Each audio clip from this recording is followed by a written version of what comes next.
Leslie, welcome to the Visionary Life podcast. I'm really excited to sit down with you today. One of your clients, who's actually a family member of mine, Becky, she reached out to me when I was saying, who do I need to interview for the Visionary Life podcast? And these are the types of guests we're looking for. And she's like, oh my gosh, I have the perfect guest for you. So as soon as I dove into your content, your story, the journey of how you got to where you are today, I knew we had something special here. And this is the first time you and I are chatting and meeting. So it's also a chance for me to get to know you, but also to share it publicly. So welcome to the show. Oh, I'm so excited to be on this. I just love your vision and everything you're doing. So thank you so much for thinking of me. Oh, you're so welcome. So, I kind of want to start with a little bit of your backstory. So, you haven't always been a mindset and success coach. This is more of a recent endeavor. You actually started your career either as a news anchor or did you start something else before that? Take us to the backstory of how you began your career path. Yeah, actually, since I was a little girl, I always wanted to be a news reporter. I wanted to be a journalist. I would, take my hairbrush and talk into it and pretend I was reporting the news. I'd go around interviewing people. So I always wanted to do that.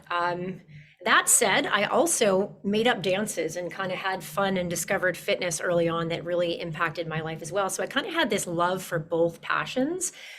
So I went to journalism school. I got a job. I worked at Fitness Magazine for a long time, Oxygen Magazine. I was the associate editor there. Then I got into TV and I worked at some small stations, and I came to Kitchener and I worked for CTV, and I was loving it. Like, it was a wonderful, cool thing. And I was pretty young. I was probably in my early 20s and I was working in the industry doing some really neat stuff. And then I, got into anchoring and just learning about journalism. And I did that for about almost a decade. Almost a decade. It was a very busy life. It was an exciting life. It was a very busy life.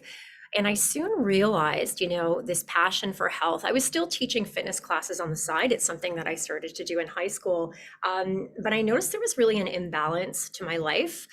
And I started to notice that after I had kids, it was really difficult to report the hard hitting news. It was really difficult to show up to those car crashes or have to sit through it in a courtroom, and just deal with that as a mother. Like, I was really having a difficulty with it.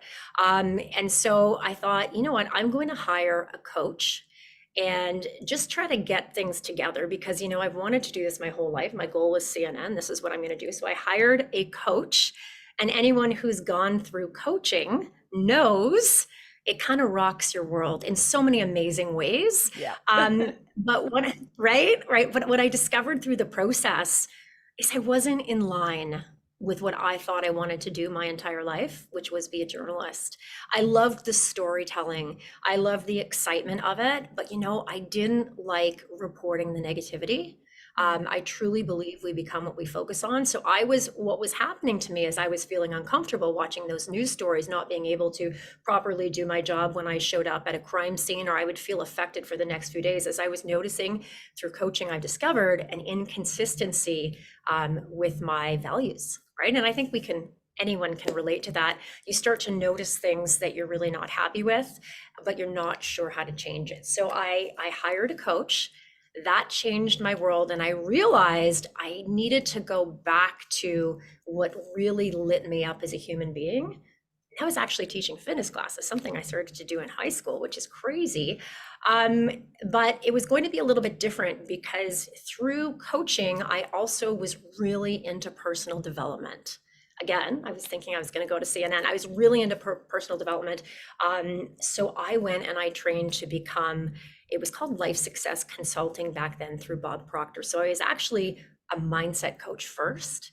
But what I did was everything that I learned, I applied to how can I make a shift in my life. And so I went back to what lights me up, and it was teaching fitness classes. And so I decided when I was after my second child, that I was going to give it a shot. And I started with just one class. And I wanted to pull in the mindset components that I'd learned through my personal development program that had radically changed my life and the way that I looked at the world. And so that's what I did. Such a Yeah. crazy story and so relatable. And what I'm very curious about was, did you have any hesitations or resistance in exploring totally pivoting career paths? Because I think the tendency is, okay, I've devoted a lot of time and energy. In your case, you devoted more than 10 years to pursuing a certain path in journalism, in news anchoring. And sometimes we have this like sunk cost fallacy where it's like, well, I've been here 10 years. There's no more opportunities for me to make a change because I just need to put my head down and keep doing what I've been doing because it's too late for me. Did you ever have that fear, or how did you navigate and entertain the idea of pivoting? Even though 10 years is really not that long, like we should all feel open to Yes. making changes, but I really do think there's a block and just say, well, I've spent this much time in a career path. I'm just going to be here forever. So, how did you navigate those thoughts, and what were you feeling? Or did it feel easy to just say, I'm done? I think thankfully what I did, I had some great mentors along the way.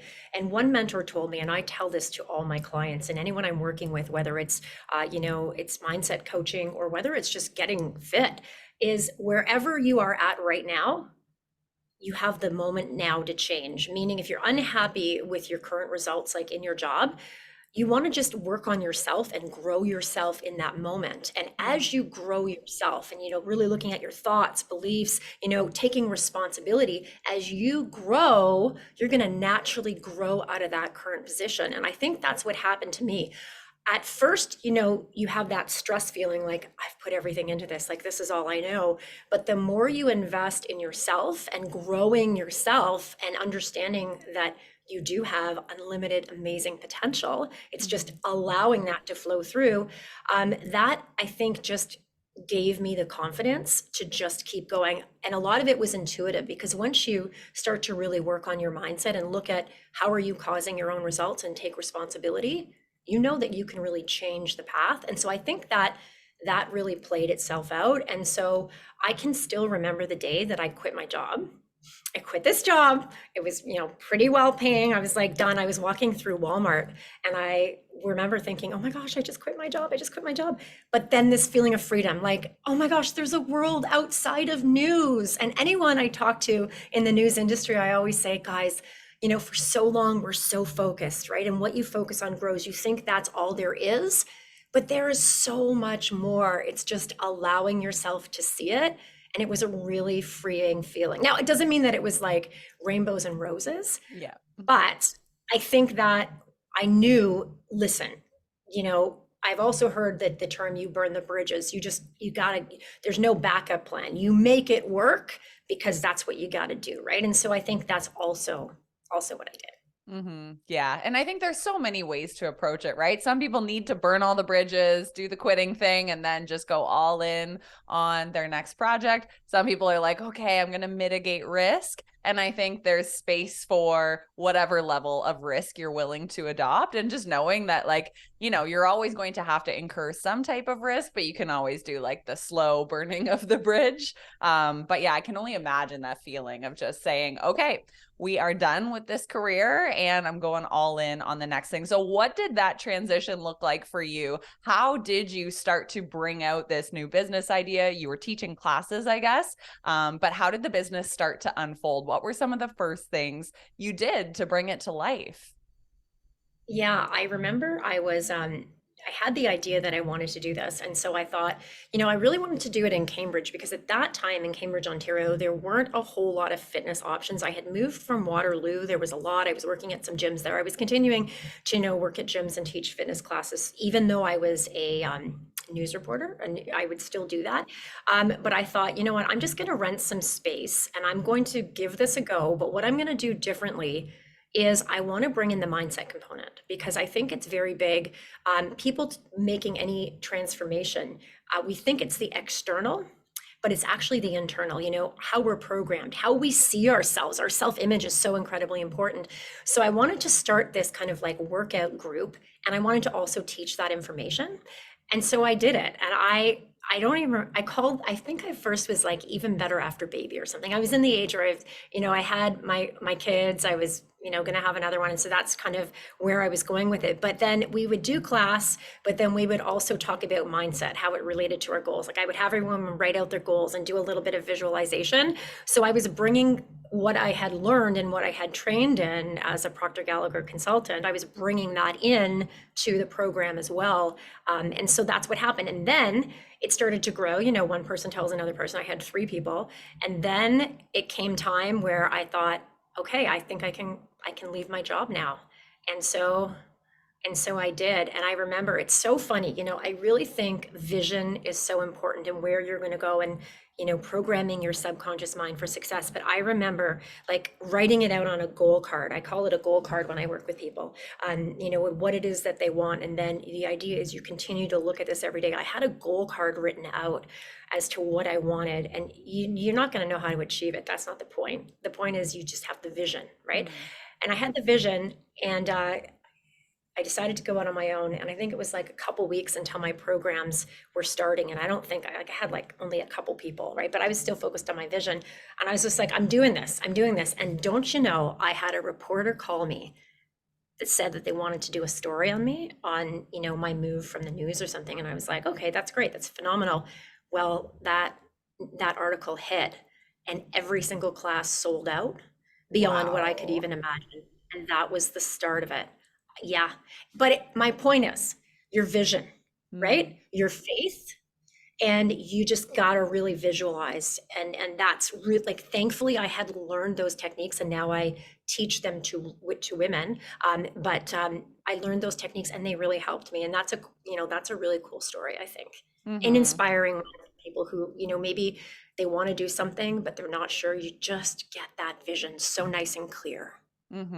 Yeah, I want to circle back on vision because I think that's such an important piece of making change in our lives, whether it's advancing in business or achieving a health goal that's often not discussed. But I want to circle back quickly. You mentioned something about when you started your business, you kind of merged the fitness and the mindset piece because that's what you were interested in. I find that really fascinating because there's this tendency when we start in an industry like health and wellness to be like, well, so many people are already doing this, or, well, there's no space for me. But I think the beauty really comes with when you pair 2 different industries like fitness coaching and the mindset piece and kind of find like this beautiful crux between the two, which were 2 things you were uniquely passionate about. And, for some people, it's fitness and I don't know, hip hop music, and they have like a Yes. gym that focuses on that. For some people, it's fitness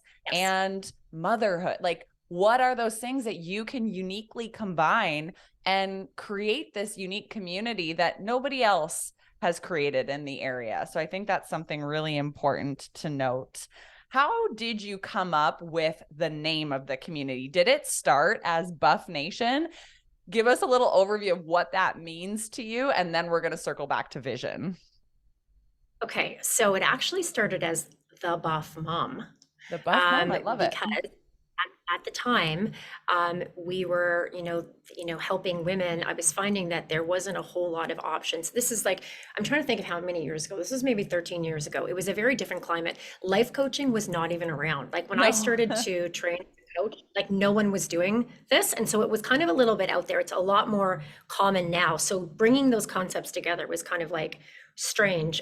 But we were, and I say we because my husband was a real big part in helping, develop this and what it is. So what I was doing is I wanted to have something that was inclusive to women who had kids before, had kids before. Obviously they've had kids, but just women who had kids, and then they were looking for a place where they can be with other women. And so how we worked it is instead of having a gym environment, which I sometimes over the many years of working in fitness find it can be very intimidating to some people. I wanted to create more of a friendly community atmosphere. So what I did is I rented schools or churches with new gyms to create more of a community space. And so that's what was called the Buff Mom. So we had classes in these different community friendly spaces where people can come and they weren't feeling like they were in a typical gym environment. That works really well for some people, but for other people it doesn't. And for my particular target, audience, it didn't work well. So we were the buff mom, and we were the buff mom for like more than 10 years. And then something interesting happened. I was seeing it. I was seeing it happening. Our members were getting older. There were different needs. We needed to talk about more subjects other than just, losing weight after the baby. And I really needed to shift. But then COVID happened too. Yeah. Okay. And so when COVID happened, that meant we had to pull our locations, bring them online. We had already had an online component at this time. We had called it the Buff Mom TV. So we sort of had an online, but now we had to make it fully online. So I thought it was an excellent opportunity to rebrand and refocus. And so now we are Buff Nation 40 plus and fabulous. And we help driven women reclaim their energy, waistline, zest for life, and its mindset and its fitness. And Buff stands for beautiful, unique, fearless female. And the idea behind that is it's celebrating our uniqueness, our awesomeness, just as we are, all shapes, all sizes, all fitness levels, being grateful for that, and then understanding we do have the ability to step into the best version of us. So amazing. What have been some of the major milestones that you've gone through as the Buff Mom and Buff Nations? Obviously, you said 10 years as the Buff Mom and then a rebrand a few years ago with the pandemic. That's a huge milestone. What are some other things, whether they're like small milestones that you celebrated with your husband and your family, or like some big monumental ones that you're like, wow, I can't believe I've accomplished this?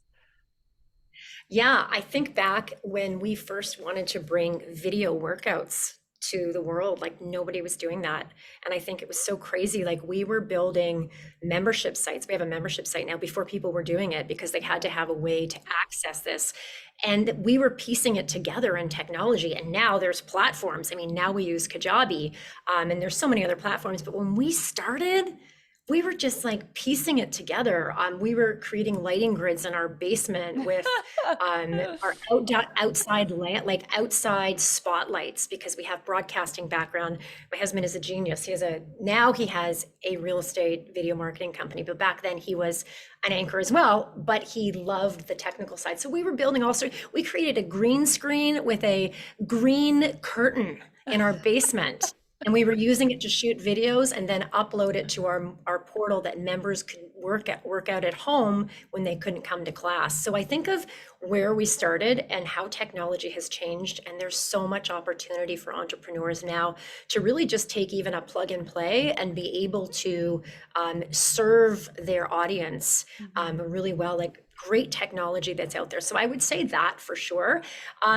Another milestone is we started to get into some online courses kind of halfway through. I had it's called Delish by Design. It's a healthy cooking and lifestyle course that you can do from home. And we started that and then the pandemic hit. So it's interesting how, this stuff is happening. And thankfully there is the technology out there. And now, of course, we've added the other component of mindset to our business. So it's nutrition, fitness, and mindset. And that is, just going back to the foundation of what helped me make the pivot and really coaching women to do the same. So there's been a lot, but it's an exciting future because I love that as a community, I would say maybe you can, give me your opinion as well, but we're more open to using technology, like using Zoom, coming online. Like I just feel, if there's some positives from COVID, it kind of united us in the online community. Would you think? Absolutely. I think like there's this interesting dance that we're all doing between everything was online the last few years and we almost got so used to, I want to do a workout online. I want to FaceTime my friend online. I want to do a business meeting online.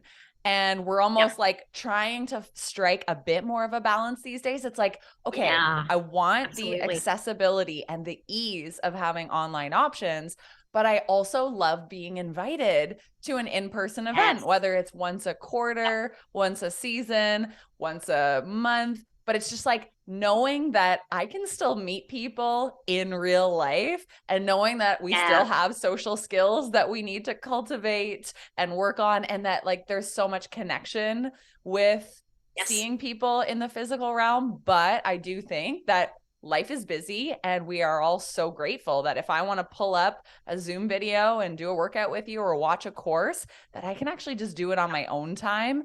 Because maybe I don't need to be live. Maybe I'm not the type that needs to be asking questions nonstop with somebody live. And instead, I can do it at 10 p.m. at night when the kids are sleeping, when I get my second wind, you know? So I think Yep. there's this beautiful hybrid that we're all trying to find, whether we're creators of Yes. courses or students of them. It's like, I kind of want both, but the options are there, right? And isn't it great now that we have the ability to serve people who would want to be in person and also want to be in line? And I know, yeah, right? Like that's Mm-hmm. amazing. Exactly, exactly. Okay, so super curious, what does a typical week in the life look like for you at this point? Obviously, things have changed a lot. You do a lot of things, you have a lot of offerings, even on your website. It's like, whoa, we can dive into the fitness world, we can dive into the mindset stuff. So when you look at your work week at this point, what are you focused on? Are you still the one that's teaching all of the classes? Are you trying to pull yourself out, do more like high level strategic thinking? Or is it just like a beautiful blend of everything Monday to Friday? Well, in the past few years, my goal has to pull myself out and do more strategic thinking. So I love that I have an awesome team who's taken on these classes because when we were in our in-person classes locally here, I was teaching the majority of classes. Mm-hmm. Now I have an awesome team that does that. I like to, I like to the beginning of the week write out everything that needs to be done, look at what's coming up, and then plug into my calendar what I need to get done. And then what I do is I make days like Thursday is my mindset day, Okay. and Tuesday is my mindset day. So I focus on mindset programming, mindset content, and then Monday, Wednesday, and Friday I have my Buff Nation Mm. days. So that's sort of where I'm at. But what I really like is the variety of, the plan is important, or life can go crazy. Yeah. But I like the meld of the things together. And it's just really refreshing to be able to, okay, I've done this and now I'm going to do this because those are two things that are so important to me, both in fitness Mm-hmm. and of course the mindset, just two things together. So that's what a day looks like. I make sure that I carve in my time for um, reset. So it's really important Mm-hmm. to me. So I start each day with a meditation. I do another meditation at 3 in the afternoon. I do transcendental meditation. Hmm. I discovered that probably about 6 years ago. It has been totally awesome. And I make sure I do my personal development work first thing in the morning. So every morning it's the same thing. I'm up at 5:45. I do my personal development work. I do my meditation and then get the kids off to school, whatever it is that they need, and then I work from home. Most of the time I work from home. Sometimes I'm out doing some speaking engagements, but that's the structure, and I Hmm. take the weekends off. That's nice to hear too. Yeah. It's always fun to hear the behind the scenes of an entrepreneur who's, doing a lot of things, but it's like, how do they find balance? And I think having those buckets, like Monday devoted to this, Tuesday devoted to this, it just gives you that loose structure. It's not like every minute of the day is planned, but it's like, I know what the focus is today. And Yes. it's interesting because you've kind of gone through this transition, as you mentioned, from the one that's teaching all of the classes and having that level of control over the experience that your members are having. But now you say you're more thinking about the strategy and kind of pulling yourself away and trusting your team. And something that you talk about a lot is the importance of mindset in everything that we do. I'm curious, did you have any blocks in kind of stepping away from a lot of the client facing stuff? And if so, like what type of mindset shifts did you have to make in order to go from I'm a fitness instructor to, oh no, I'm actually the CEO of a business and the thinking time is required of me, which forces me to step away from all the client facing stuff. Yeah, I had to do what you just said. I had to stop thinking of myself as a fitness instructor and start thinking of myself as a business owner. And that Mm, took a while. And I think when we first start a business, we think we have to do everything. And I'm still in that transition of hiring things out and contracting things out. yeah. Um, as you can easily get pulled into, I need to do this, it needs to happen. But if there's no vision, where are you going? Mm-hmm. So pulling myself away has been awesome, but it did take a lot. And actually COVID helped me, forced me to do that because I Mhm. could no longer do everything. I needed to rely on a team, an awesome team. Mhm. And yeah. That's so powerful to hear because I think a lot of the listeners, they are in that stage where they are still the service provider and the doer of a lot of work, but they're hitting their capacity. And it's quite an identity shift going from the practitioner to, oh, now I'm a leader, a visionary, a manager. Like that's a completely different mindset, right? And knowing that, you know, there are just different upgrades probably being required of you to step out of the day-to-day mundane task and to step into, wow, we could take this company to really far places, and I'm kind of the one that needs to cast the vision and spread it to the entire team. So it's scary, but I'm sure it's also an exciting place to be. But definitely I think a lot of people waver between like, oh my gosh, this is quite the, you have to drop one identity and start embodying the next one. And that's the self-image shift, right? Like Yeah. if you're seeing yourself as the one always offering the service, you're only going to go as far as that vision is. I also found, just the automation is really helpful. Like I can remember when we first started, we would do Mm-hmm. like PayPal transfers, like it was crazy, the Oh, stuff, and you'd get the registrations for, right? And now, I think we had a Drupal website and we accepted payments, and now everything is automated, right? And so just I had to actually do something that was challenging for me. I had to shift from my Constant Contact to my yep. Kajabi because the email provider. And I was working between two for so long. I Yeah. would be like getting the contacts in Kajabi and then I would be pasting them into Constant Contact. And it was just ridiculous. But it's one of those things where you know your mindset, you're used to using one type of technology and it's Mm-hmm. quick. So I had to and I'm so happy that I did. So things like that can be really, really helpful. And Mm-hmm. I do have to do a couple more things that I know I've got to step away from and then get Yep. other people to take. Yeah, and you But I'm kind of sure there's address some that. resistance being brought up, Oh right? yeah, It's like, oh, I just want to do things the way they've always been done. But we know that as entrepreneurs, you have to innovate and evolve. But sometimes it takes time, sometimes months for me to get these things shifted or to take necessary action. You know, it's going to upgrade you, but there's also like a bit of a block that's like, oh, I don't want to yeah, do this. And you have to work through that. yeah, absolutely. But it is worth it. Like I think of all those little things that I did over the years, and I resisted it because it takes longer to train someone to do what you can do in like 3 minutes. Yeah. But it makes a huge difference to your bottom line and just feeling like you can get done what you need to get done. Mm-hmm. I want to quickly go back to the visualization piece because I know this is something you also coach your clients on and you talk about a lot. You know, even just thinking about the circumstance of somebody who is currently stuck in a job that maybe they don't like anymore, but they've never imagined what could be beyond that, or they've never imagined or visualized a life outside of the job they hate or the current life they've built for themselves.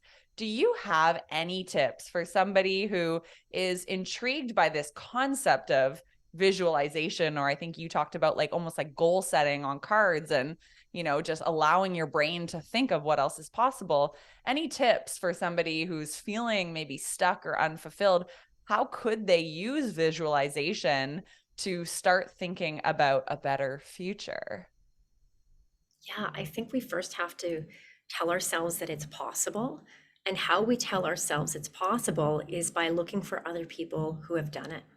Look at other people who have made the career switch and know that it is absolutely possible. And once you do that, you can start to focus on, what that life would look like for you. And you've got to use your imagination. But as human beings, that's how we create. We use our imagination. So letting yourself be inspired, asking yourself, what do I really want? And being okay with the answer. I think there's a lot of fear sometimes, and people will say, I don't know what I want. But you know what? Thoughts create. So if you're telling yourself you don't know what you want, that's what you're going to get. You just have to say, okay, I'm going to think about, where I want to be and be okay with that. And then once you start to kind of open your mind to it, you're going to start to realize there's other people actually doing it too. And you're going to feel a bit more confident and follow those people and watch those people and talk to them. And then you can see you can do it as well. That's the biggest thing is the belief factor, right? If we don't believe something or think it's possible for us, we're just never going to do it. I've heard this term called expanders before. It's like if you want to get into a new line of work, it's exactly what you said. It's find someone who's already done it and they act as an expander for you. Because right now you might feel like that's not possible for me. But as soon as you get around somebody who's done it or who's embodying it, they act as an expander. And all of a sudden your energy is like way more open and you're like, oh, I can do this because Leslie did it, or, and it's somebody who opens the realm of possibility. And I think it's so important to find those expanders, whether it's listening to their podcast or just following their social media content or reading their blog, or maybe you actually get to reach out to them or hire them as a coach, because that can totally accelerate your success in your journey when you Absolutely. can model your shift after what somebody else has done. And it's kind of like going back to when you said you hired a coach in the early days and a lot shifted from that. Like the transformations that await when we get around the right people are truly incredible. They are. And I really believe like we all need coaches. Coaches need coaches. We think we can do it on our own, but we all have that program or what I call the paradigm. We just do the same things over and over again. Yeah. And until we can have someone work with us and kind of show us, we've got to it's like your cell phone when I talk about it. If your cell phone isn't working properly, what do you need to do? If your apps are slow, if you have an old cell phone, you've got to update the program. It's the same thing. We've got to update our program. And we can't necessarily do that on our own. Like we can read books, we can be inspired, but to get real change, you got to work with someone, invest in yourself to move yourself forward. I truly believe that. What was it the other day I was reading? Was it a Brian Tracy quote? 10% of your income needs to be invested back into your personal development. Ooh, I love that. Right? I think that's what it was. I hope that quote was right, but it's so true. Even or more. I think I do more. Yeah, and you can also tell where someone has their values by looking at their bank account. Like, where are they investing their money? Mine's always in personal development. Like, you gotta, you just gotta do that. You gotta develop yourself. So that's what I would say. Anyone, right? Not knowing where they want to go, you got to just start where you are, investing in yourself. That is such an important reminder too. It's like if you've been kind of like fighting your way through this resistance to a big change in your life, sometimes that is time to reach out to an external source, hire the coach, invest in the mentorship, because I think there's only so much we can do alone. And I don't think we're meant to do this life alone. We're meant to be around people who can show us the way, who can give us the keys to the kingdom and say, hey, I've been there before. Just follow my playbook or learn from me, or kind of let me take you under my wing and I believe in you. So yeah, I would completely agree. Like 10% or more, or whatever you can afford, invest in a $14 book or a $14,000 coaching program, whatever you have time for and money for and resources for. There's always such an incredible return on investment, not necessarily financial, but like the energy gain you get, the motivation gain, the time back that you get. Everything. Yeah, absolutely incredible. Totally worth it.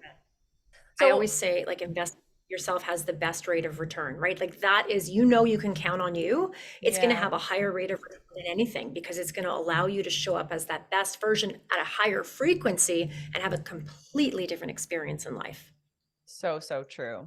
I love this.